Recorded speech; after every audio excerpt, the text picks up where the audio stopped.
அரங்கம் முழுவதும் நிறைந்திருக்கும் எங்கள் சொந்த சகோதரர்களுக்கும் சகோதரிகளுக்கும் பொங்கல் திருநாள் வாழ்த்துக்களை உங்களுக்கு சொல்லிக் கொள்ளுகிறேன். பெரியவர்களே, பொங்கல் திருநாள் இருக்கு பாருங்க. தமிழர்கள் இயற்கையை பார்த்து வணங்கியதற்கு அடையாளமான நாள். இந்த பொங்கல் தினத்தன்னைக்கு கொஞ்சம் உட்கார்ந்து ஒரு குடும்பம், அவருக்கு ஒரு 51 வயசு, அந்த அம்மாவுக்கு ஒரு 45 வயசு, அவளுக்கு ஒத்த பிள்ளை தான். அவளுக்கு இப்போ வயது கிட்டத்தட்ட 23க்கு மேலே ஆயிடுச்சு. அந்த அம்மா லேசாக சொல்லுது, என்ன அவளுக்கு ஒரு கல்யாணம் முடிக்கணும்னு நினைக்க வேண்டாமா? அவள் எந்த நேரம் யாரை கொண்டாந்து நிறுத்தி வளர நான் பயந்துக்கிட்டு இருக்கையா அப்படின்னு அவர் சொல்கிறாரு, போப்பா என் பிள்ளை அப்படிலாம் இருக்காதுப்பா. அப்படியே வந்த அண்ணன் இதான் எனக்கு பிரியமான ஆள் அப்படின்னு சொன்னார்னா கட்டி வைப்போம் அப்படின்னாரு. கிழிச்ச நாட்டு நடப்பு உனக்கு ஏதாவது தெரியுதா? அவனுக்கு அதெல்லாம் தேவையில்லையான்னு அவன் சொல்கிறான். இவர் யாரையும் காதலிச்சுட்டு வந்தாலும் திருமணம் பண்ணி வைக்கலாம்ன்றாரு.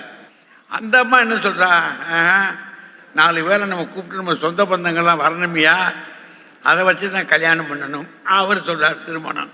இதை வச்சுக்கிட்டு தான் இப்போ நம்ம யோசிக்க போகிறோம். எல்லார் வீட்லேயும் பிள்ளைகள் இருக்குது, பழக இருக்காங்க. திரிகிற திரிச்சல் சரியாவா இருக்குது? இங்கிட்டு நிற்கிறான், அங்கே நிற்கிறான், அங்கே போகிறான், எங்கே போகிறான், என்ன செய்கிறான்னு நமக்கு தெரியல. சரி, அவன் தானே அப்படி. பொம்பளை பிள்ளை கதையும் அப்படி தான் இருக்குது. அப்படின்னா இப்போ என்ன நம்ம யோசிக்கலாம், ஒரு வேளை திருமணத்திற்கு பிறகு காதலா, இல்லை காதல் பண்ணிட்டு அப்புறம் திருமணமா, எது இன்றைக்கு பெரிதும் பொருத்தமானது? அங்கே இருக்க கொஞ்சம் யோசிக்கிறாங்க, உழப்புறாங்கய்யா. பக்கத்தில் இருக்கிறவர் கேட்குறாரு, உனக்கு எதுவும் விளங்குது? என்னத்தையாவது சொல்லிட்டு போகிறாங்க வீடு அப்படின்னு. இல்லையா, காதல்னா அது ஒரு தனியாக காதல். சொல்லும் போது அவன் சில ஆட்களை கிறுக்கு பிடிச்ச மாதிரி அலைறானே. இதில் திருவள்ளுவர் சொல்கிறாரு, அப்படி உள்ள கழித்தலும் காண மகிழ்தலும் கல்லுக்கு இல் காதலுக்கு உண்டு. யாரு? நம்ம பாட்டேன். அப்போ அவர் என்ன செஞ்சிருக்காரு, அவ்வளவு தாடியோட காதலிச்சிருக்காரு இல்லைங்களா?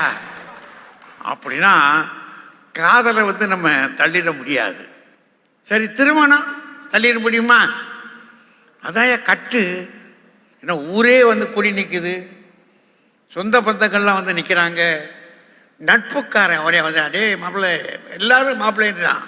அப்படின்னா பாருங்க, திருமணம்ன்றது ஒரு பெரிய வரம். அதுக்காக காத்து கிடக்கான் நம்ம பேர். அப்படின்னா அது சரியா? அதெல்லாம் சரி. இந்த காதலுக்கு பின்னாடி திருமணம் பண்ணிக்கிடுவோமா, இல்லை திருமணத்துக்கு பின்னாடி காதல் பண்ணிக்கிடலாமா? இந்த பக்கம் 3 பேர் இருக்கார் பாருங்க. செல்வன் அருண்னு பேர். அவர் வழக்கறிஞராக இருக்கார். ஆனால் வழக்கறிஞர்கள் எதை கொடுத்தாலும் பேசுவாங்க. இவரை இங்கிட்டு போய் உட்கார வச்சாலும் பேசுவார், அவரை இங்கிட்டு வச்சாலும் பேசுவார். ஆனால் இவர் சொல்கிறாரு, திருமணத்துக்கு பிறகுதான் காதல்ன்றார். அங்கே நடுவில் இருக்காரு பாருங்க, எங்கள் தமிழையா ராமலிங்க ஐயா.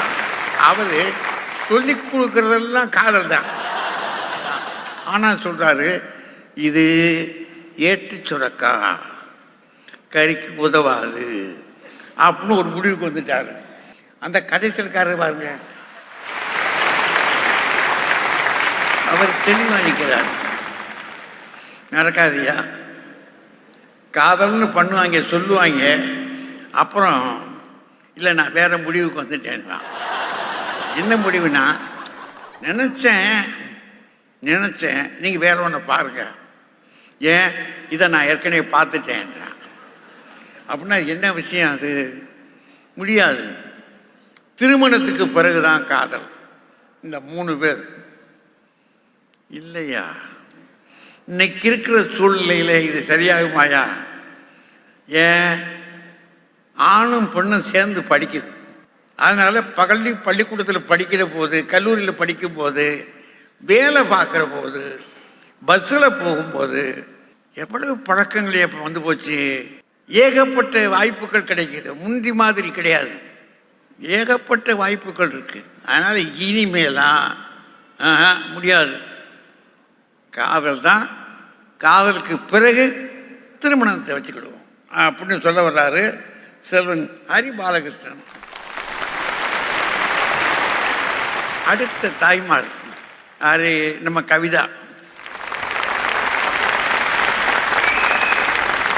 அவங்க சொல்கிறாங்க, இல்லைங்க, வளர்ந்த வளர்ச்சியில் பல சூழல்கள் இருக்குது, பல காரணங்கள் இருக்குது, ஒன்று ரெண்டு இல்லை. அதனால் முதல்லையே பார்த்து ஆளுகளை தெரிஞ்சு கேட்டு பழகி ஆனால் சரியாக போயிடும். இவங்களுக்கு எல்லாம் சேர்த்து ஒத்துவதற்கு கடைசியில் ஒரு ஆள் பாரதி. அவர் ஓங்கி அடிக்கிறாங்க. எல்லாம் அனுபவஸ்தர்கள். நீ இப்படி தெரியாமல் பண்ணியா அப்படி பண்ணியாலாம் கேட்கக்கூடாது. இன்னைக்கு இருக்கிற சூழலுக்கு எது பொருத்தமானது அதை கவனிக்கணும்ல அப்படின்னு முடிவுக்கு வந்துட்டாங்க. நமக்கு அதெல்லாம் முடிஞ்சு போச்சுங்க. அது எப்படி நடந்தால் தான் என்ன, எப்படி நடந்தால் தான் என்ன. அதில் ரெண்டாவது சொல்கிறாரு, நம்மளெல்லாம் காதலிக்கிற மாதிரியா இருக்கும், நம்மளை கண்டாலே விலகி போயிடுது, அதெல்லாம் நமக்கு வேணாஞ்சாமி அப்படின்ற ஆட்கள் இருக்காங்க. ஆனாலும் சிலர் நினைக்கலாம், தெரியாதனமா போச்சு, வீட்டில் சேர்த்து வச்சுருந்தாங்கன்னா நல்லா இருந்திருக்கும், இப்படி ஒரு சிக்கல் வந்து மாட்டிக்கிட்டோம் அப்படின்னு நினைக்கலாம். நீங்கள் என்ன நினைக்கிறீங்கன்னு எனக்கு தெரியாது. ஆனால் எது சரி, நாம் சரியான பாதையில் தான் போய்கிட்டு இருக்கிறோமா, இல்லை இந்த யுகத்துக்கு நாம் சரியான மனிதர்களாக மாறி இருக்கிறோமா என்பது தெரிந்து கொள்வதற்கு ஒரு வாய்ப்பு இப்போது இன்றைக்கு பெரிதும் பொருத்தமானது. திருமணத்திற்கு பின் காதலே என்று தொடங்க வருகிறார் அருண் அவர்கள். சன் தொலைக்காட்சி நேயர்களுக்கு பொங்கல் நல்வாழ்த்துக்கள். ஐயா, காதலிச்சு திருமணம் பண்ற 2K கிட் இல்ல, நான் கல்யாணம் பண்ணிட்டு காதலிக்கிற 90s கிட்ஸ். நான் என் அனுபவத்துல சொல்றேன். இன்னைக்கு ஆக உங்களுக்கு காதல் கிடைக்கலன்றீங்க, அந்த அனுபவத்துல தாங்க நான் சொல்றேன். இன்னைக்கு பெரிதும் பொருத்தமானது திருமணத்திற்கு பின் காதலே என்று. மனைவிக்கு தாஜ்மஹால் கட்டிய அதிசயம் அன்று, காதலியை மனைவி ஆக்கினாலே அதிசயம்தான் என்று. ஓ ஐயா, எப்பயுமேங்கய்யா காஃபிக்கு சுகரும் கட்டிக்க போற ஃபிகரும் அம்மா கையில விட்டுறது நல்லதுங்கய்யா. ஐயா, காதலிச்சு போலீஸ்ட அடி வாங்குறத விட திருமணம் பண்ணி மனைவி கிட்ட அடி வாங்குறது நல்லது. அதுல ஒரு லவ் இருக்கும். ஓ, திருமணம் பண்ணி மனைவி அடி வாங்கணுமோ? ஐயா, காதலிச்ச எல்லாரும் திருமணம் பண்ணிப்பாங்களான்னு தெரியாது, ஆனா திருமணம் பண்ண எல்லாரும் காதலிக்கலாம் அப்படின்றதுதான் உண்மை. ஐயா, அந்த காதல் அப்படின்றது 6 பேக் மாதிரி, சொன்ன பொய்ய கடைசி வரைக்கும் மெயின்டைன் பண்ணிக்கிட்டே இருக்கணும். ஆனா அந்த திருமணத்திற்கு பின் காதல் இருக்குல்ல, அது தொப்ப மாதிரி அது பாட்டு கிடக்கும், எந்த பிரச்சனையும் கிடையாது. காதலுக்கு பின் திருமணம் அப்படின்றது பாட்டி சுட்ட வடை மாதிரி. அந்த வடைய எந்த காக்கா எப்ப வேணா தூக்கலாம். ஆனா அந்த திருமணத்திற்கு பின் காதல் இருக்கு பாத்தீங்களா, அது அந்த பாட்டி மாதிரி எந்த காக்காவும் தூக்க முடியாது. ஓ ஐயா, இத பாக்கியராஜ் ஸ்டைல்ல சொன்னா, எந்த காதலி உங்க மனைவி ஆகலாம், பட் உங்க மனைவி ஒருபோதும் என்ன காதலி ஆக முடியாது. சொந்த காசுல சூனியம் வச்சுக்கிறதுக்கு பெருதாங்க அந்த காதலிச்சு கல்யாணம் பண்றது. பாவிகளா, இது நமக்கு தேவையா? இந்த காதலிக்கும் போதுங்கய்யா வாட்ஸ்அப் சாட் பாத்தீங்கன்னா, I love you, sweetheart, darling, நீ ரொம்ப அழகா இருக்க அப்படின்னுவாங்க. இந்த காதல் கல்யாணத்துல முடிஞ்சதுக்கு அப்புறம் ஈவினிங் வரும்போது 1/4 கிலோ தக்காளி, 1/2 கிலோ வெங்காயம், மறக்காம அந்த மாவு பாக்கெட் வாங்கிட்டு வந்துரு அப்படின்னு சொல்லுவாங்க. அப்படின்னா காதல் காணாம போய்கிறது. எதையாவது ஒன்றை எக்ஸ்பெக்ட் செய்து வருவது காதல், இருப்பதை அக்செப்ட் செய்வதுதான் திருமணம். திருமணத்துக்கு பின் வாழ்க்கைன்றது பெரிதும் இன்றைய காலத்தில் பொருந்தும்ன்றதான் உண்மைங்கய்யா. அண்டர்ஸ்டாண்ட் இல்லாத வாழ்க்கையும் சென்டர் ஸ்டாண்ட் இல்லாத பைக்கும் ஒண்ணுங்கய்யா, ரெண்டும் ஒரே நிலைமை தான். இதுவே திருமணத்திற்கு பின் காதலிக்கிறாங்கல்ல, அதுல ஒரு புரிதல் இருக்கும். ஏன்னா கணவன் சொன்னா, வீட்டில் தொலைக்காட்சி இயங்கி கொண்டிருந்தது, கிரிக்கெட் வைத்தேன், பூரி கட்டை வந்தது, சன் டிவி சீரியல் மாட்டினேன், பூரி 2 செட் வந்ததுன்னு சொன்னா மனைவியை புரிஞ்சு வச்சிருக்காங்கன்றதான். ஏன் திருமணத்துக்கு பின் காதல் இருக்கு இல்லைங்கய்யா, அப்பா அம்மா பார்த்து வைக்கிற கல்யாணத்துல அவ்வளோ அழகு இருக்குங்கய்யா. அதுல என்னங்கன்னு சொல்றாங்க பாத்தீங்களா, அந்த எண்ணங்கள்லாம் அவ்வளோ அர்த்தம் இருக்கு. பாத்ரூம்குள்ள நின்று மனைவி என்னங்க அப்படின்னு சொன்னா உள்ள கற்பாம்பூச்சி இருக்குன்னு அர்த்தம். பைக்கில் போகும்போது என்னங்கன்னு சொன்னா பூ வாங்கி கொடுங்கன்னு அர்த்தம். கல்யாண வீட்டுல என்னங்க அப்படின்னு சொன்னா வீட்டுல தெரிஞ்சவங்க வந்திருக்காங்க, கல்யாண வீட்டுக்கு தெரிஞ்சவங்க வந்திருக்காங்கன்னு அர்த்தம். ரகசியங்கள்லாம் உங்களுக்கு எப்படி தெரியுது?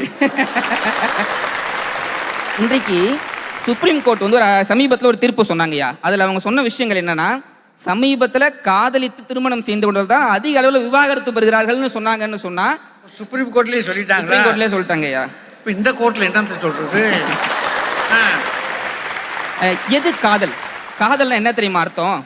புருஷன் கடல் கடந்து வெளிநாட்டில் இருப்பான், ஃபோன்லையும் பர்ஸ்லையும் பொண்டாட்டி போட்டோவை வச்சுக்கிட்டு அப்பப்போ வேலைக்கு பழுக்கு நடுவில் தெரியாம எடுத்து பார்க்கறானே, அது காதல். 1000 சண்டை இருக்கும் புருஷனுக்கும் மனைவிக்கும். ஆனா மனைவி வந்து தனது கணவருக்கு இது பிடிக்குமே அப்படின்னு சமைச்சு வச்சுக்கிட்டு ஜாடமாடியா அதை சாப்பிட சொல்ல அவருக்கு பிடிச்ச செஞ்சிருக்கிறேன்னு சொல்றாளே, அது காதல். சமைச்சதை கையில கொடுத்து எப்படி இருக்குன்னு கேட்டா பரவாயில்ல, ஊட்டி விட்டு எப்படி இருக்குன்னு கேட்கிற மனைவிக்கு அதுல உப்பே இல்லைனாலும் ரொம்ப சூப்பரா இருக்குன்னு சொல்றாரே கணவர், அது காதல். அப்படின்னா இது அனைத்துமே திருமணத்துக்கு பின் காதலாம் நடக்கும். ஆனா நீங்க நிறைய பேர் காதலிச்சுட்டு வேற ஒரு திருமணம் பண்ணிட்டு பழைய காதலை நினைத்து கொண்டிருந்தால் நான் உங்களுக்கு சொல்கிறேன், வாடிய மலரை அப்புறப்படுத்துங்கள், உங்களோடு வாழும் மலரை பத்திரப்படுத்துங்கள் என்று சொல்லி நடுவர் நல்ல தீர்ப்பை வழங்குவார் என்று கேட்டு வாய்ப்பு தந்த சன் தொலைக்காட்சிக்கு நன்றி கூறி விடைபெறுகிறேன். வணக்கம். வீட்டில் அப்பா அம்மா பார்த்து வச்ச திருமணம் தான் காதலை அவர் சுவைச்சிருக்கிற பார்வை இருக்க கேட்க கேட்க கேட்க நமக்கெல்லாம் இப்படி அமையாமல் போச்சே ஒரு ஏக்கம் இருக்குல்ல, அதுதான் யா காதல்ன்றார். ரொம்ப அருமையாக பேசியிருக்காரு. ஆனால் இவர்கிட்ட எப்படின்னு எனக்கு இன்னும் தெரியல. வாங்க பாரி பாலகிருஷ்ணன் வாங்க.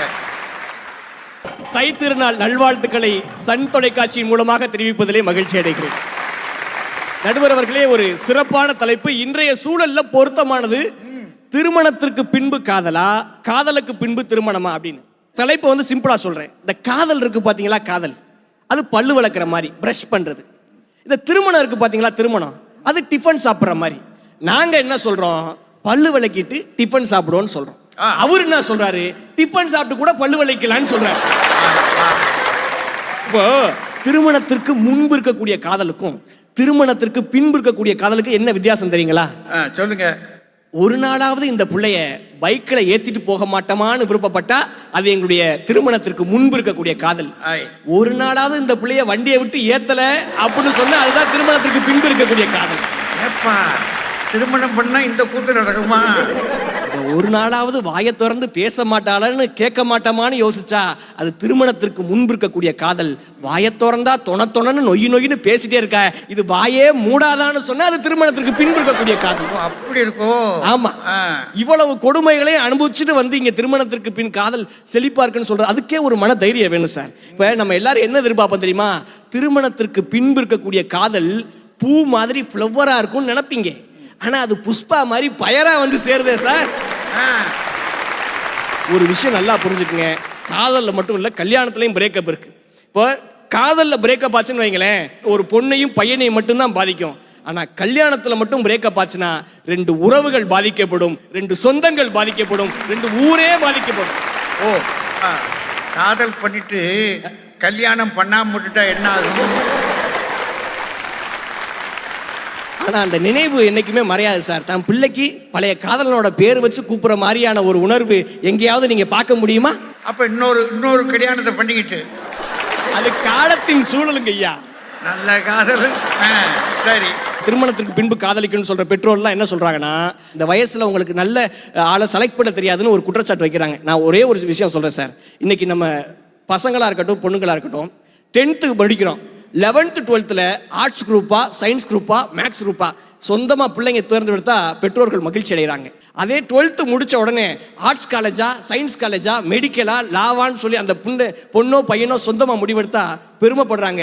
ஆனா 25 வயசுல எனக்கு இந்த பையனை பிடிச்சிருக்கு, எனக்கு இந்த பொண்ணை பிடிச்சிருக்குன்னு பிள்ளைங்க சொன்னா அது தப்புன்னு பெற்றோர்கள் கண்டிக்கிறாங்க. நான் ஒரே ஒரு கேள்வி தான் கேட்கிறேன், 25 வருஷம் 1/4 நூற்றாண்டு காலம் இந்த பூமியில சமுதாயத்துல வாழ்ந்த ஒரு பிள்ளைக்கு தன்னுடைய வாழ்க்கை துணையை கூட தேர்ந்தெடுக்கிற அளவுக்கு அறிவு இல்லைன்னா பிரச்சனை அவங்கள்ட்ட இல்ல, வளர்த்த பெற்றோர்களிடத்தில் இருக்கிறது என்பதை இந்த மேடையில சொல்றேன் சார். எனக்கு கிடைக்காத படிப்பு என் பிள்ளைக்கு கிடைக்கணும்னு பெற்றோர் நினைக்கிறாங்க. எனக்கு கிடைக்காத வேலை என் பிள்ளைக்கு கிடைக்கணும்னு நினைக்கிறாங்க, எனக்கு கிடைக்காத வசதி என் பிள்ளைக்கு கிடைக்கணும்னு நினைக்கிறாங்க. ஆனா எனக்கு கிடைக்காத காதல் என் பிள்ளைக்கு கிடைக்கணும்னு என்னைக்கு பெற்றோர்கள் நினைக்கிறாங்களோ அன்னைக்குதான் இந்த நாடு வல்லரசு ஆகும்னு சொல்லி ஒரே ஒரு செய்தி சார். வெற்றிமாறன் நம்ம எல்லாருக்கும் தெரியும். வெற்றிமாறன் ஒரு மிகச்சிறந்த டைரக்டர். அவரு வளராத காலத்துல ஒரு பொண்ணு காதலை சொல்லும்போது அந்த பொண்ணுகிட்ட சொல்றாரு, நான் சாதிக்கிறதுக்கு இன்னும் 10 வருஷம் ஆகும், ஒருவேளை 10 வருஷம் கழிச்சு நீ இதே காதலோட இருந்தீன்னா நான் திருமணம் செஞ்சுக்கிறேன். நம்ம காதல் என்னோட வெற்றியவோ உன்னோட வெற்றியவோ பாதல்சா அது காதல் இல்லைன்னு சொல்லிட்டு அவர் வெயிட் பண்றாரு. அந்த பொண்ணு வெயிட் பண்ணுது. 10 வருஷம் கழிச்சு 2 பேரும் ஒன்னா மனமொற்று கல்யாணம் பண்றாங்க.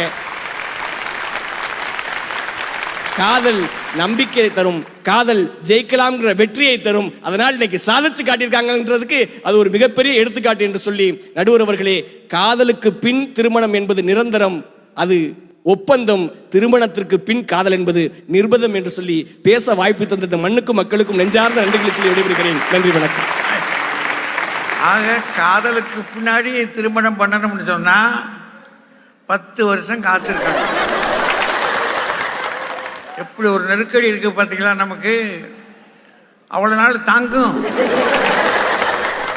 நீ பாட்டு காதலிச்சுட்டு 10 வருஷம் காத்திருக்காத, அதுக்குள்ள வேற யாராவது புகுந்துருவான் இடையில. சீக்கிரத்திலே கல்யாணம் முடிச்சிடணும்ப்பா. வாங்க புலவரையா, வாங்க. இனிய பொங்கல் வாழ்த்துக்களை வணக்கத்தோடு தெரிவித்துக் கொள்வதிலே மகிழ்ச்சி அடைகிறேன். இந்த மேடை அலங்காரத்தை கூட பார்க்கிறேன். திருமண தம்பதிகளாகத்தான் காட்சி அளிக்கிறார்களே தவிர காதலர்கள் முகம் அங்கே காணப்படவில்லை. இங்கே காதலரை காணோமே என்று ஒரு தம்பியை கேட்டேன், அவர்கள் ஓடி போயிட்டாங்கன்னு.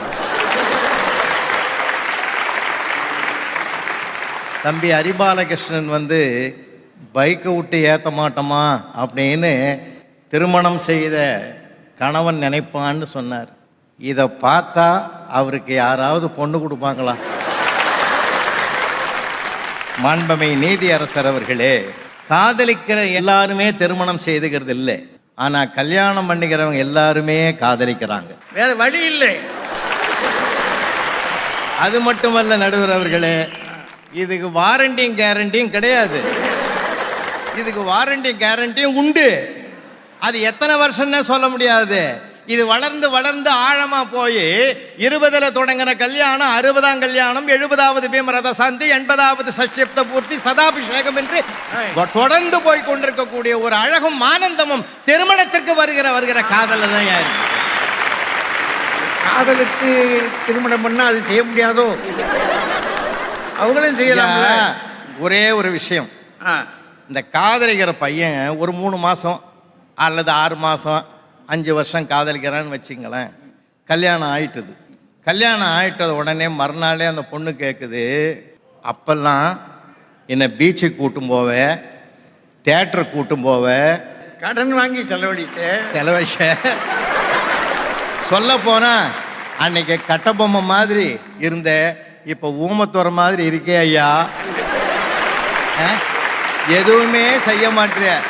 அவன் சொல்றான், இந்த பாரு, எலெக்ஷனுக்கு பிறகு யாராவது பிரச்சாரம் பண்ணுவானா? இது அவங்க 2 பேருடைய சந்தோஷம்.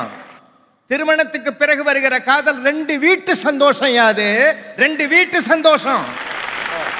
இங்க சின்ன சின்ன பிரச்சனை வரும், அங்கேயும் பிரச்சனை வரும், மன முறிவில் போகும். இங்க மன்னிப்புல போகும். யா மன்னிப்புல போகும், மறுபடியும் சேர்ந்துக்குவாங்க. சார், ஒரு அம்மா தான் குழந்தைய 2 பிள்ளைகளையும் வீட்டுக்காரங்கிட்ட சொல்லி, ஐயா நான் எங்கள் அம்மா வீட்டுக்கு போகிறேன், 3 நாள் ஆகும், பொறுப்பாக பார்த்துக்கோன்னு வாசல் வரைக்கும் வந்தது. அப்புறம் மனசு கேட்கல, திரும்பி உள்ளே போய், உன்னை நம்ப முடியாது, நான் எங்கள் அம்மா வீட்டுக்கு போய் அப்பப்போ உனக்கு 2 ஹவருக்கு ஒரு தடவை ஃபோன் பண்ணுவேன், நீ வீட்டில் தான் இருக்கிறேன்றதுக்கு அர்த்தமாக மிக்சியை சவுண்டு போடு, அந்த சவுண்டை கேட்டு நான் நீ வீட்டில் தான் இருக்கிறேன்னு நான் நம்புகிறேன்னா சரி பண்ணுறேன்ட்டு போயிட்டான். 2 நாள் அதே மாதிரி தான் அந்த அம்மா ஃபோன் பண்ணோம், அப்போல்லாம் மிக்சியை ஆன் பண்ணுவான், சவுண்டை கொடுப்பான். இது என்ன பண்ணிச்சு, இந்த அம்மா 3 நாளைக்கு பிறகு வரேன்னு சொல்லிட்டு 3வது நாளே வந்துடுது. உள்ளே போனால் அந்த பையன் 2 பசங்களும் சோபாவில் உட்காந்துங்குது, எங்கடா அவங்க ஒப்பேன்னு கேட்டாங்க. இந்த அம்மா 2 நாளாக பையில் மிக்சி எடுத்து போட்டுன்னு வெளியில் கிளம்பிடுறாரு. சாயந்தரமாக தான்மா வராருன்னா அந்த அம்மாவே சிரிச்சிட்டுது. கோவப்படலை சார். ஏன் ஒருத்தர் தெரியும் சார், இந்த ஆள் வீட்டில் அடங்கி உட்கார மாட்டான் அப்படின்ற அன்பு தெரியும் சார். திருமணத்துக்கு பிறகு தானே சார் காதலிக்கணும்.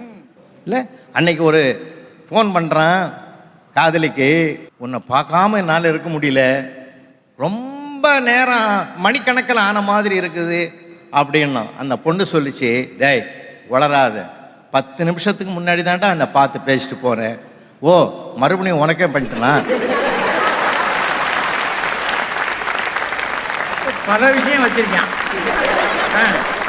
மாண்புமே நீதியரசர் அவர்களே, காதல்ல ஒரு துளி கூட கடலாக தெரியும், திருமணத்துக்கு பிறகு ஒரு கடல் கூட ஒரு துளி மாதிரி தெரியும். அடேங்கப்பா. சார் ஒரு மேனேஜர் கிட்ட ஒரு கம்பெனியில் வேலை செய்கிறவன் போய் ஒரு லீவ் கேட்டான் சார். ரஷ்யாவுக்கும் உக்ரைனுக்கும் சண்டை நடக்குது, எனக்கு 4 நாள் லீவ் வேணும்னு கேட்டான் சார். மேனேஜர் அதிர்ந்து போட்டான்.